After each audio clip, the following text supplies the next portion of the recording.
leader goes. But just as the swans were making an effort to observe the rules of etiquette, they caught sight of the goosey gander, who swam last in the long goose line. Then there was a murmur of disapproval, even of threats among the swans, and at once there was an end to their good deportment. "What's this?" shrieked one. "Do the wild geese intend to dress up in white feathers?" "They needn't think that will make swans of them!" cried another. They began shrieking, one louder than another, in their strong, resonant voices. It was impossible to explain that a tame goosey gander had come with the wild geese. "That must be the goose king himself coming along," they said tauntingly. "There's no limit to their audacity." "That's no goose, it's only a tame duck." The big white gander remembered Akka's admonition to pay no attention, no matter what he might hear. He kept quiet and swam ahead as fast as he could, but it did no good. The swans became more and more impertinent. "What kind of a frog does he carry on his back?" asked one. "They must think we don't see it's a frog, because it's dressed like a human being." The swans, who but a moment before had been resting in such perfect order, now swam up and down excitedly. All tried to crowd forward to get a glimpse of the white wild goose. "That white goosey gander ought to be ashamed to come here and parade before swans."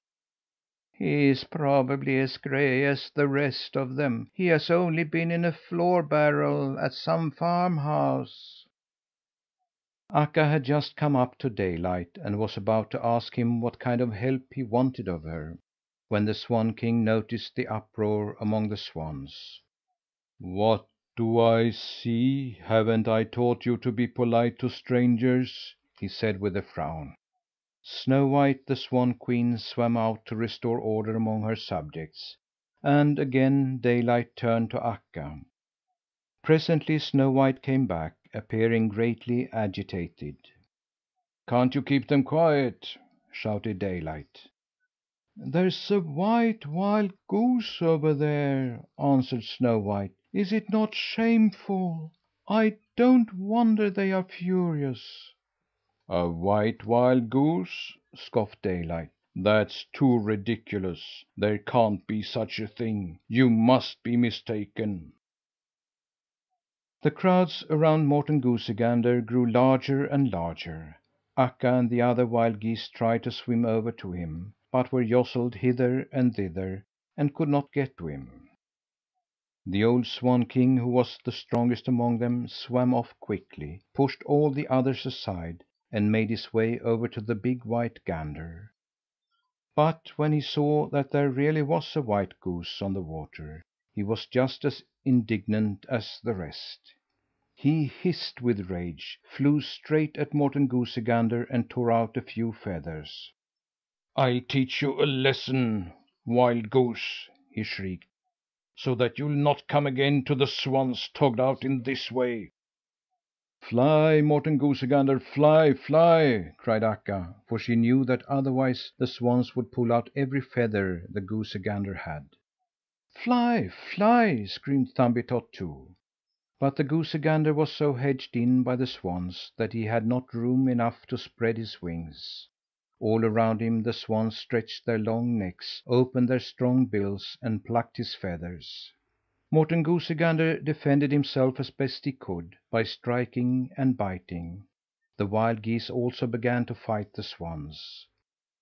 It was obvious how this would have ended, had the geese not received help quite unexpectedly.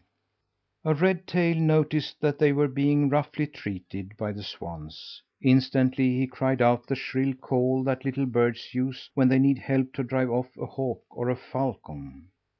Three calls had barely sounded when all the little birds in the vicinity came shooting down to Hjälsta Bay as if on wings of lightning. These delicate little creatures swooped down upon the swans, screeched in their ears, and obstructed their view with the flutter of their tiny wings. They made them dizzy with their fluttering, and drove them to distraction with their cries of "Shame, shame, swans!" The attack of the small birds lasted but a moment. When they were gone, and the swans came to their senses, they saw that the geese had risen and flown over to the other end of the bay. The new watch dog. There was this at least to be said in the swans' favour: when they saw that the wild geese had escaped, they were too proud to chase them. Moreover, the geese could stand on a clump of reeds with perfect composure and sleep. Nils Holgersson was too hungry to sleep. "It is necessary for me to get something to eat," he said. At that time, when all kinds of things were floating on the water, it was not difficult for a little boy like Nils Holgersson to find a craft. He did not stop to deliberate, but hopped down on a stump that had drifted in amongst the reeds. Then he picked up a little stick and began to pole toward shore.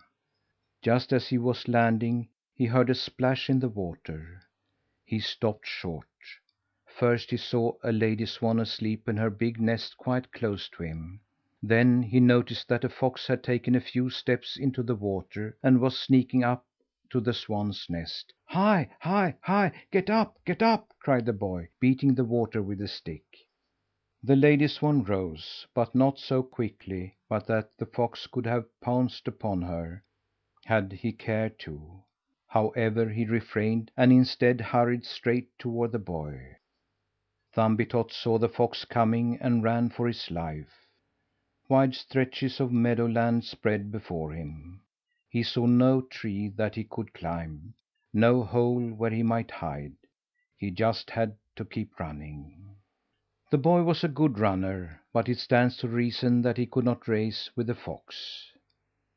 Not far from the bay there was a number of little cabins, with candle lights shining through the windows.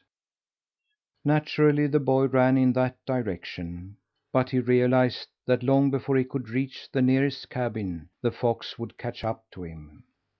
Once the fox was so close that it looked as if the boy would surely be his prey. But Nils quickly sprang aside and turned back toward the bay. By that move the fox lost time, and before he could reach the boy the latter had run up to two men who were on their way home from work.